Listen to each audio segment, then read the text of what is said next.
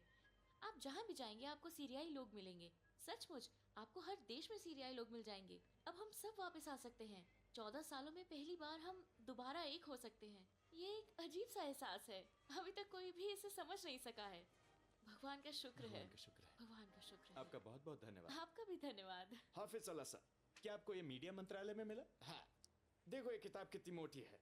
ये सिर्फ एक व्यक्ति का गुणगान है। एक ऐसा व्यक्ति जिसने 60 वर्षों तक देश पर शासन किया और सीरियाई लोगों पर अत्याचार और उनका विस्थापन किया। इस पल में भी हम एक सपना जी रहे हैं। तो परिवर्तन आ रहा है? हाँ, एक नया सीरिया बनाने के लिए परिवर्तन आ रहा है। एक नया सीरिया जहाँ लोग स्वतंत्रता और सम्मान के साथ रह सकें। बहुत बढ़िया। हाँ। वो एक हफ्ते से सोए नहीं है। वो यहीं ऑफिस में रहते हैं। आपके प्रयासों के लिए धन्यवाद।